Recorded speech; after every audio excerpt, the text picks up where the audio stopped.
Assalamualaikum warahmatullahi wabarakatuh. Perkenalkan, nama saya Maratus Soleha dengan NIM C0D023040 perpajakan kelas G. Baiklah, di sini saya akan menjelaskan materi tentang pemotongan PPh pasal 22. PPh pasal 22. PPh atau pajak penghasilan pasal 22 dikenakan kepada badan usaha tertentu, baik itu milik pemerintah maupun milik swasta.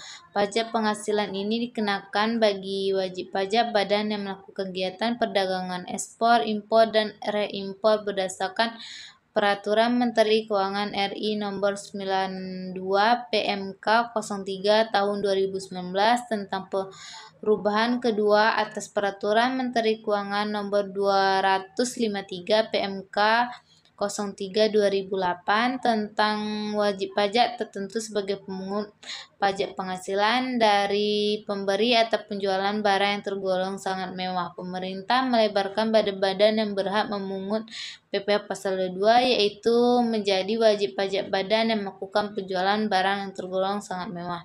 Jadi PPh pasal 22 adalah pemungutan pajak yang dilakukan satu pihak terhadap wajib pajak dan berkaitan kegiatan perdagangan barang.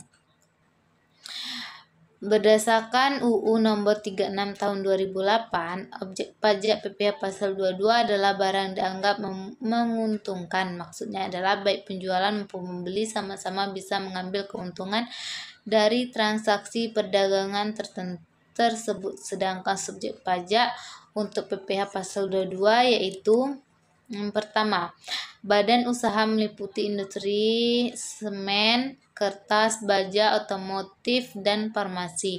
Yang kedua, agen tunggal, pemegang merek atau ATPM. Yang ketiga, produsen atau importir bahan bakar minyak. Yang keempat, badan usaha yang bergerak dalam bidang usaha industri baja. Yang kelima, pedagang mengumpul hasil hutan, perkebunan, pertanian, dan sebagainya.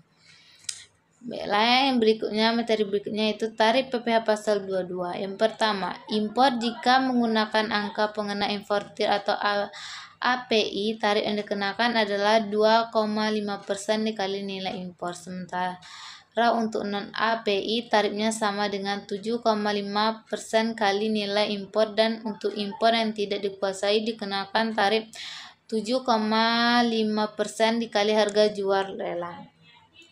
Yang kedua, pembelian barang. Jika pembelian barang dilakukan bendahara pemerintah, DJPB dan BUMN atau BUMD, tarif yang dikenakan adalah 1,5% dikali harga pembelian belum termasuk PPN dan tidak final. Yang ketiga, penjualan hasil produksi sesuai dengan keputusan Direktur Jenderal Pajak. Barang yang dikenakan pajak PPh pasal 22 meliputi semen atau tarif kos 0,25% dikali DPP PPN. Kertas tarifnya itu sebesar 0,1% dikali DPP PPN. Yang berikutnya, produk baja, yaitu tarifnya 0,3% dikali DPP PPN. Dan terakhir, produk otomotif 0,45% tarifnya dikali DPP PPN. Semua tarif termasuk bersifat tidak final.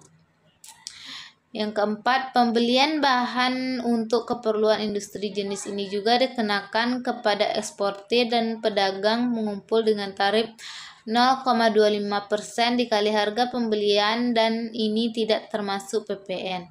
Yang kelima, impor kedelai, gandum, dan tepung terigu. Apabila menggunakan API, maka tarif yang dikenakan sebesar 0,5% dikali nilai impor. Berikutnya yaitu berikut yang menjadi objek PPh pasal 22. Yang pertama, impor barang dan ekspor. Yang kedua, pembayaran atas pembelian barang atau PPh 22 bendaharawan. Yang ketiga, pembayaran atas pembelian barang. Yang keempat, pembayaran atas pembelian barang kepada pihak ketiga. Yang kelima, pembayaran atas pembelian barang untuk BUMN atau objek pajak PPh 22 BUMN. Yang keenam, penjualan hasil produksi kepada distributor. Yang ketujuh, penjualan kendaraan bermotor yang kenakan objek pajak PP Pasal 22 adalah penjualan di dalam negeri. Yang ke-8, penjualan migas. Yang ke-9, pembelian bahan-bahan dari pedagang pengumpul. Yang ke-10, penjualan barang yang tergolong sangat mewah. Baiklah, berikutnya yaitu contoh perhitungan PPh 22 atas penjualan barang mewah. PT AA merupakan perusahaan pengembangan properti yang menjual apartemen dengan nilai 50 juta rupiah kepada CCC. Harga jual ini tidak termasuk PPN dan PPNBM. Maka PPh pasal atas penjualan barang mewah berupa apartemen ini sebesar. Baiklah, pertama itu cari dulu berapa tarif PPh pasal 22 atas penjualan barang mewah apartemen dan dikali dengan nilai jual barang mewah. Baiklah, berarti tarif PPh pasal 22 atas penjualan barang mewah apartemen yaitu tarifnya kan 1%. Habis itu dikali dengan nilai jual barang mewah. Tadi kan perusahaan mengembangkan properti yang menjual apartemennya dengan nilai 500 juta rupiah. Nah, berarti tarif dikali nilai jual barang mewah itu 1% dikali 50 juta rupiah. Hasilnya yaitu 500 juta. Baiklah, sekianlah presentasi dari saya. Saya ucapkan terima kasih.